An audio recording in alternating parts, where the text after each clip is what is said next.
నమస్కారం TNN news కి స్వాగతం. హెడ్లైన్ చూద్దాం.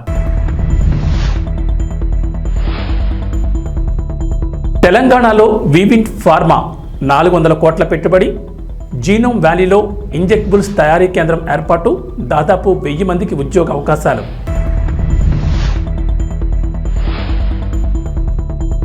$500కే గ్యాస్ సిలిండర్, మరో గుడ్ న్యూస్ చెప్పిన రేవంత్ సర్కార్. 2 రోజుల్లోనే రాయితీ సొమ్ము అకౌంట్లలో జమ.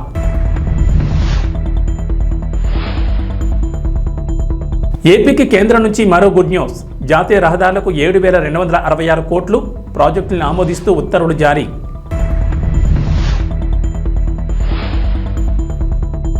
తెలంగాణకు రెయిన్ అలర్ట్, ఇవాళ పలు జిల్లాల్లో వర్షాలు, ఎల్లో అలర్ట్ జారీ.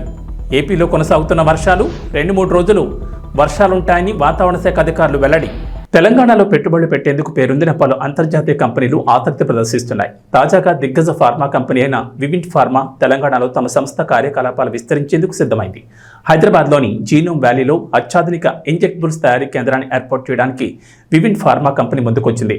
400 కోట్ల పెట్టుబడితో ఏర్పాటు చేయబోయే ఈ కంపెనీ ద్వారా దాదాపు 1000 మందికి ఉద్యోగ అవకాశాలు లభిస్తాయి. పెట్టుబడుల సమీకరణ లక్ష్యంగా అమెరికాలో పర్యటిస్తున్న ముఖ్యమంత్రి రేవంత్ రెడ్డి, ఐటీ పరిశ్రమల శాఖ మంత్రి శ్రీధర్ బాబు నేతృత్వంలోని ప్రతినిధి బృందం వివింట్ కంపెనీ ప్రతినిధుల మధ్య జరిగిన చర్చల అనంతరం పెట్టుబడులకు సంబంధించి కీలక ప్రకటన చేశారు. ప్రస్తుతం జీనోమ్ వ్యాలీలో వివింట్ కంపెనీ R&D కేంద్రం ఉంది. సుమారు 70 కోట్లతో నెలకొల్పిన ఈ సదుపాయాలతో పాటు అంతర్జాతీయ మార్కెట్లో విస్తరించేందుకు కంపెనీ ప్రణాళికలు రూపొందించింది. అందులో భాగంగా హైదరాబాద్లో తన మొదటి తయారీ కర్మాగారాన్ని స్థాపించనుంది. కాంగ్రెస్ ప్రభుత్వం మహాలక్ష్మి పథకంలో భాగంగా 500కే గ్యాస్ సిలిండర్ అందిస్తున్న విషయం తెలిసిందే. 6 గ్యారంటీల అమల్లో భాగంగా రాయితీపై సిలిండర్లు అందిస్తున్నారు. రాష్ట్ర వ్యాప్తంగా 1.20 కోట్ల గ్యాస్ కనెక్షన్లు ఉండగా రేషన్ కార్డు ఉన్నవారు మాత్రమే 500 గ్యాస్ సిలిండర్ పొందేందుకు అర్హులుగా ప్రభుత్వం నిర్ణయించింది.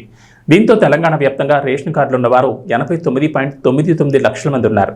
ప్రజాపాలన దరఖాస్తుల ద్వారా వీరిలో 91.49 లక్షల మంది 500 గ్యాస్ సిలిండర్ కోసం దరఖాస్తు చేసుకోగా తొలుత 39.50 లక్షల కుటుంబాలను అర్హులుగా గుర్తించారు. ప్రజాపాలన అప్లికేషన్లలో సరైన వివరాలు ఇవ్వకపోవడం వంటి కారణాలతో వారికి రాయితీ అందడం లేదు. ప్రతి ఆయిల్ కంపెనీ వినియోగదారు సంఖ్యతో పాటు ఒక యూనిక్ ఐడి ఇస్తాయి. ఇందులో 17 నుంచి 19 అంకెలు ముద్రించుంటాయి. అయితే చాలా మంది ప్రజాపాలన దరఖాస్తులో యూనిక్ ఐడి కాకుండా కన్జ్యూమర్ ఐడి రాయడంతో రాయితీ అందకుండా పోతోంది. ఈ సంఖ్యను అప్లికేషన్ ఫామ్లో రాయని వారు ప్రజాపాలన కేంద్రాల్లో తిరిగి మరోసారి సరైన వివరాలు అందిస్తే ప్రభుత్వం అర్హులుగా గుర్తిస్తుంది.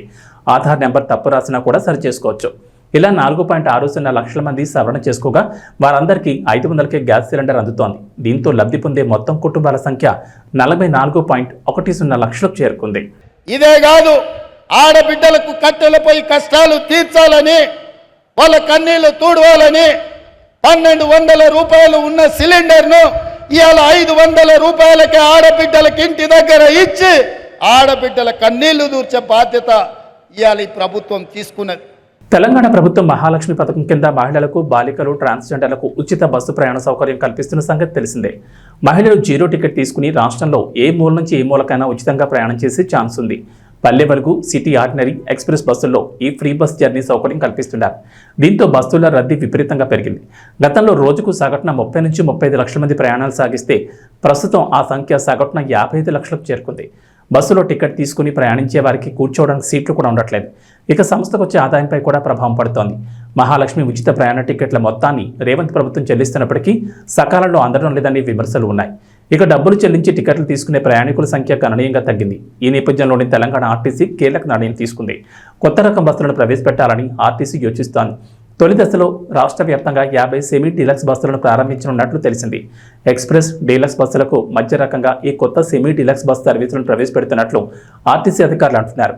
సీట్లు, ఇతర సౌకర్యాలు ఎలా ఉంటాయన్నదనే విషయంపై త్వరలోనే స్పష్టత రానుంది. డీలక్స్ బస్సుల్లో మహిళా ప్రయాణికుల్ని పెంచేందుకు ఇప్పటికే అనేక చర్యలు తీసుకుంటోంది.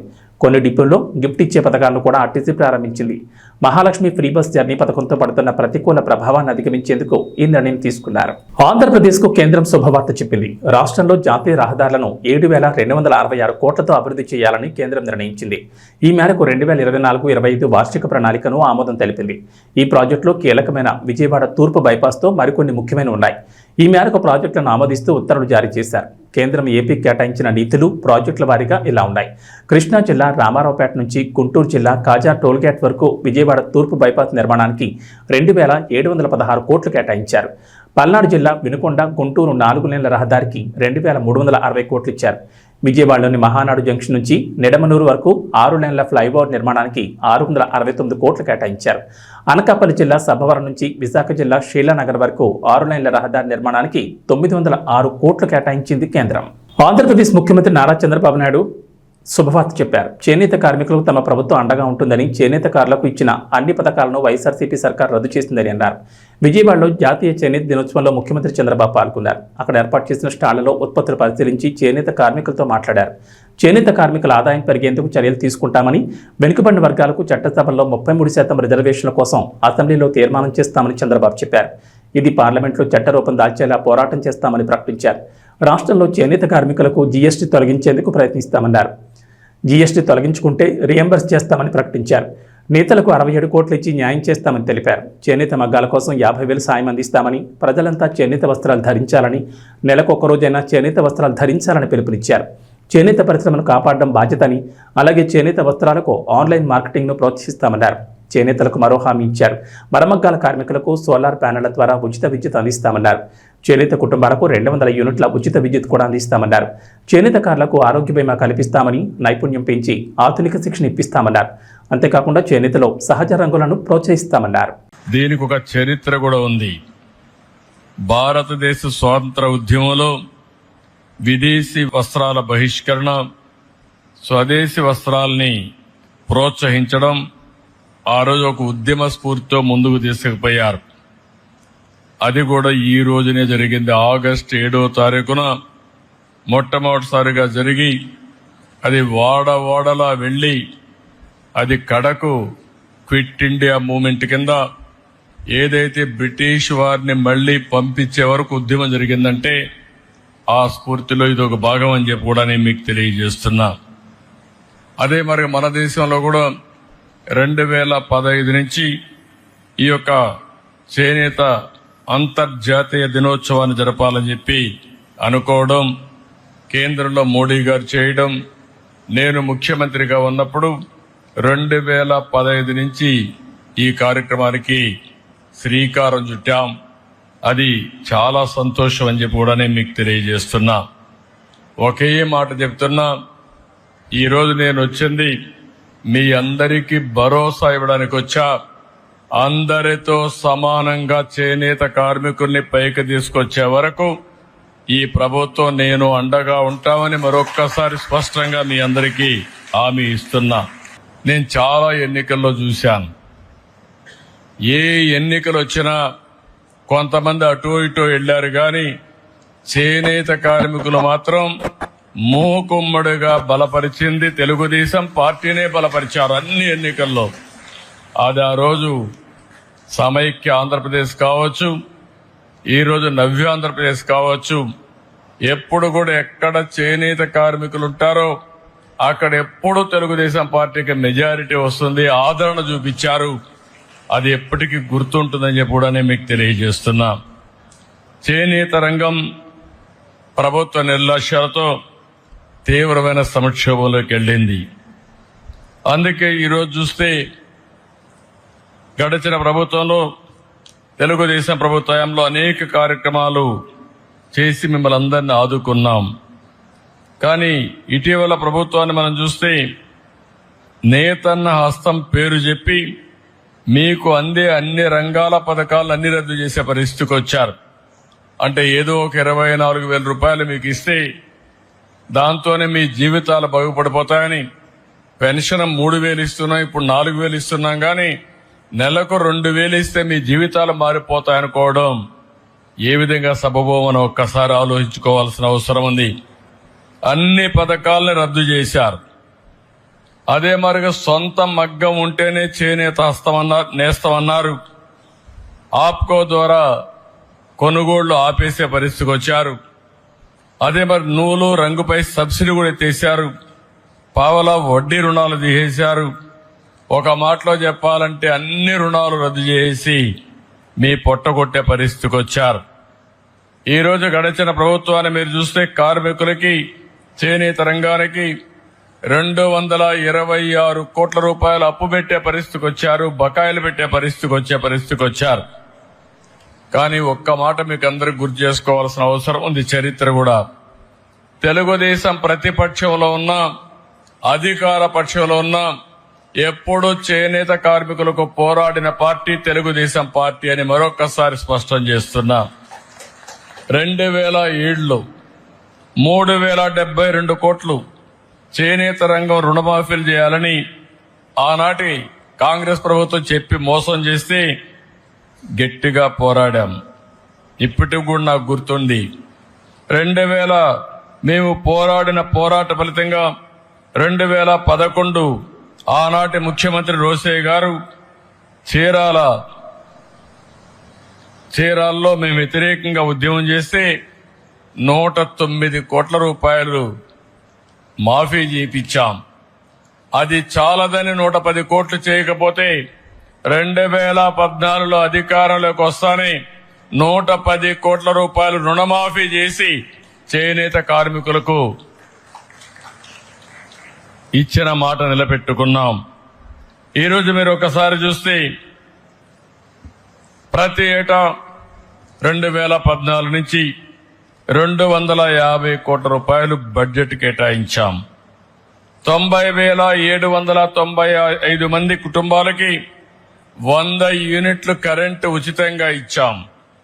ఆ రోజు మీరందరూ అడిగారు, చేనేత పరిశ్రమలో చాలా సమస్యలున్నాయి, చిన్న వయసులో అనారోగ్య సమస్యలు వస్తున్నాయి, మగ్గం పైన కూర్చుంటున్నాం, కడుపులేకు నూలంతా ఎడుతుంది, దానివల్ల ఇబ్బందులు వస్తున్నాయంటే 50 రూపాయలకే పింఛన్ ఇచ్చిన ఘనత, పెన్షన్లు ఇచ్చిన ఘనత తెలుగుదేశం ప్రభుత్వాన్ని చెప్పి మరొక్కసారి గుర్తు చేస్తున్నా. నూలు రంగుల పైన 20% సబ్సిడీ ఉంటే దాన్ని 40% పెంచాం. మరమగ్గాలకు 50% రాయితీ కోసం 80 కోట్ల రూపాయలు ఖర్చు పెట్టాం. 1,11,00,000 మంది చేనేత కార్మికులకి 2,000 రూపాయలు పింఛన్ ఇచ్చాం. ఆప్కో ద్వారా చేనేత వస్త్రాలు కొనుగోలు చేశాం. అంతర్జాతీయ మార్కెట్ క్రియేట్ చేశాం. ఎక్కడికక్కడ దీన్ని ముందుకు తీసుకుపోయే పరిస్థితికి వచ్చాం. ఆదరణ 2లో 60,000 మంది పనిముట్లు, 70,000 మగ్గాలకి మోటార్లు కూడా ఇప్పించాం.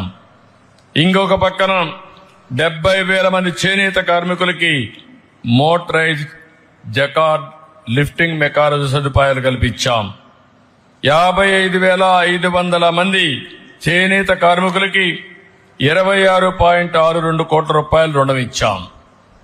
ఇవన్నీ చేసి ఆ రోజు ముందుకు పోయామంటే అది చేనేత పరిశ్రమ పైన ఉండే శ్రద్ధ.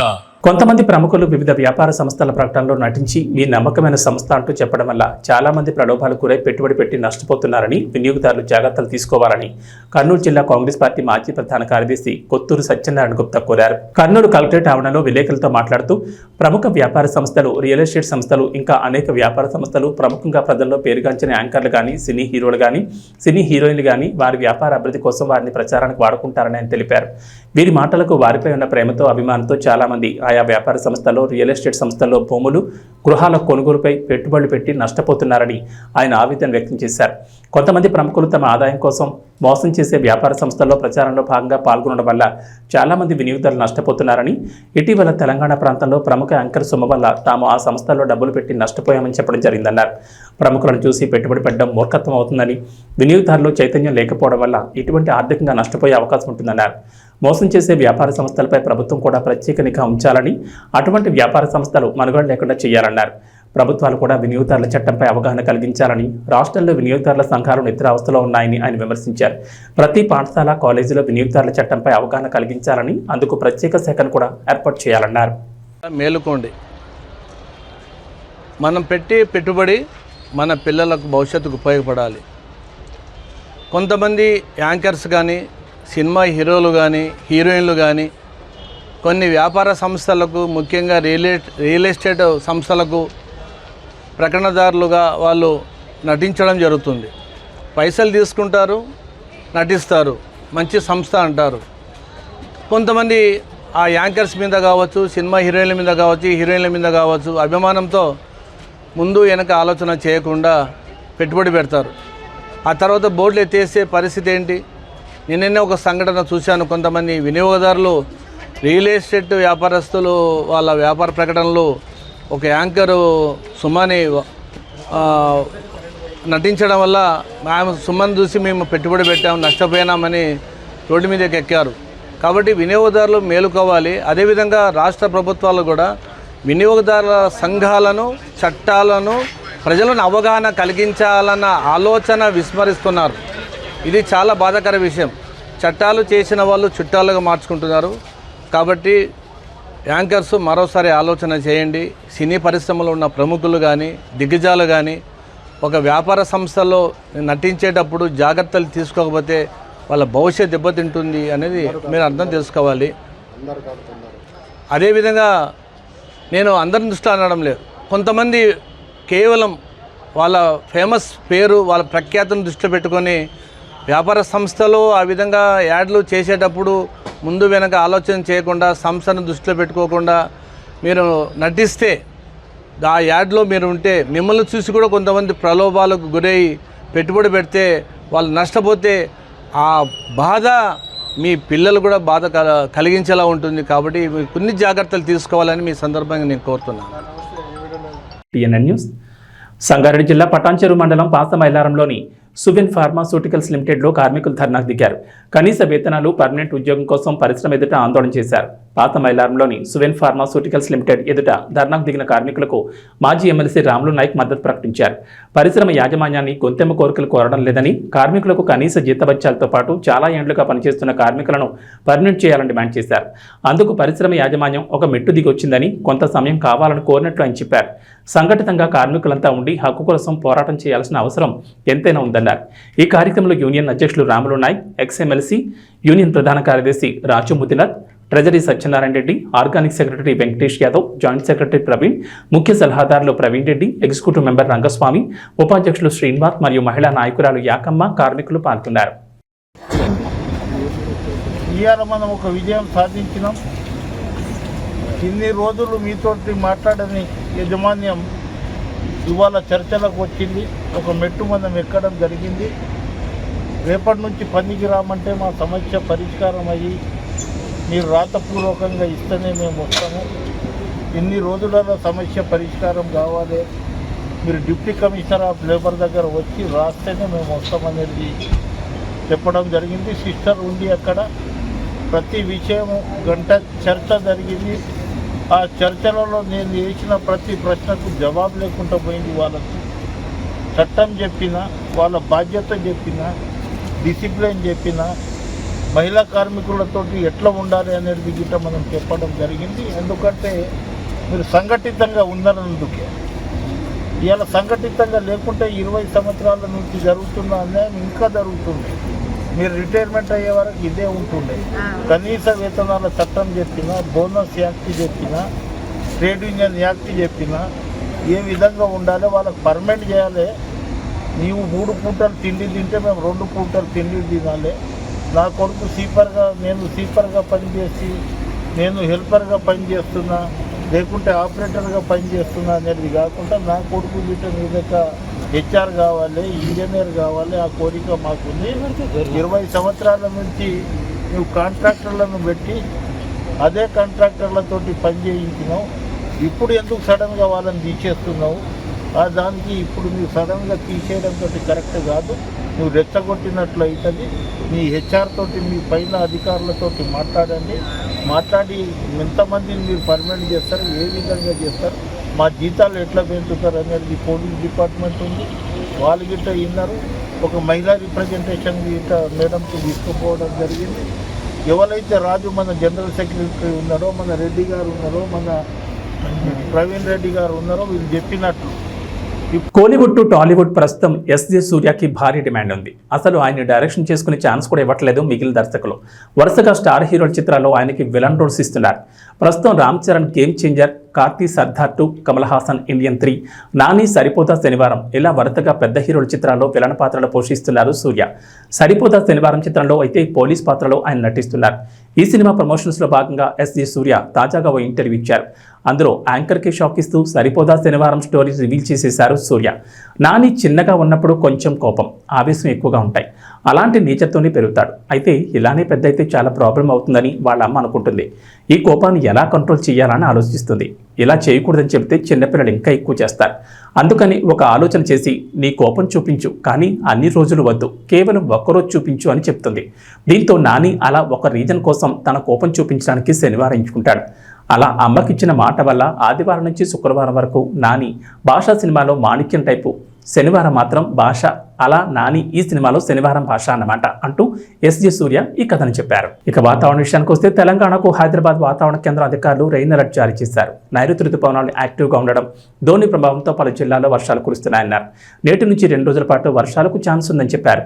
ఇక బుధవారం రాత్రి హైదరాబాద్లోని పలు ప్రాంతాల్లో భారీ వర్షం కురిసింది. హైటెక్ సిటీ, గచ్చిబౌలి, అత్తాపూర్, టోలీచౌక్, జూబ్లీహిల్స్, యూసఫ్గూడ, పంజాగుట్ట, కోటి, మలక్పేట్, దిల్సుఖ్ నగర్, ఎల్బీ నగర్, వనస్థలిపురం, ఉప్పల్, మోసాపేట్, కూకట్పల్లి, మియాపూర్ తదితర ఏరియాల్లో వర్షం పడింది. మిగిలిన ఏరియాలో ఓ మోస్తరు వర్షాలు కురిశాయి. ఉమ్మడి ఆదిలాబాద్, నిజామాబాద్, కరీంనగర్, వరంగల్, రంగారెడ్డి, మహబూబ్నగర్ జిల్లాలోని పలు ప్రాంతాల్లోనూ వర్షాలు కురిశాయి.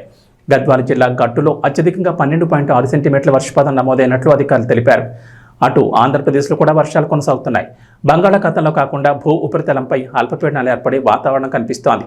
పశ్చిమ బెంగాల్, జార్ఖండ్ పరిసరాల్లో 5 రోజుల క్రితం ఏర్పడిన అల్పపీడనం మరింత బలపడి తీవ్ర వాయుగుండంగా మారింది. తాజాగా మరో అల్పపీడనం ఏర్పడనుంది. ఈ ప్రభావం శ్రీకాకుళం, పార్వతీపురం, మన్యం, అల్లూరు సీతారామరాజు జిల్లాలపై కొంతవరకు ఉంటుందని అంచనా వేస్తున్నారు. రాష్ట్రంలో నైరుతి రుతుపవనాలు మోస్తరుగా కదులుతుండడంతో వర్షాలు కురుస్తున్నాయి. రాబోయే 24 గంటల్లో కోస్తా, రాయలసీమలో ఎక్కువ చోట్ల వర్షాలు కురుస్తాయని అంచనా వేస్తున్నారు. శ్రీకాకుళం, విజయనగరం, పార్వతీపురం, మన్యం, అల్లూరు సీతారామరాజు, అనకాపల్లి, ఎన్టీఆర్, పల్నాడు, ప్రకాశం, చిత్తూరు, తిరుపతి, కర్నూలు, నంద్యాల, అనంతపురం, శ్రీ సత్యసాయి, కడప జిల్లాలో అక్కడక్కడ పిడుగులతో పాటు తేలికపాటి వర్షాలు కురిసే అవకాశం ఉందని విపత్తుల నిర్వహణ సంస్థ తెలిపింది. మరోవైపు నంద్యాల జిల్లా డోన్లో 101.4 మిల్లీమీటర్లు, తిరుపతి జిల్లా సూళ్లూరుపేటలో 97.6, పార్వతీపురం, మన్యం జిల్లా కొమరాడలో 84.6 మిల్లీమీటర్లు, చిత్తూరు జిల్లా వెంకటగిరి కోటలో 83.2, పార్వతీపురంలో 76.8, గుంటూరు జిల్లా అమరావతిలో 75.9, తిరుపతి జిల్లా తిరుపతి ఏరులో 75 మిల్లీమీటర్ల వర్షపాతం నమోదైంది. ఇవి బులెటిన్ విశేషాలు. నమస్కారం.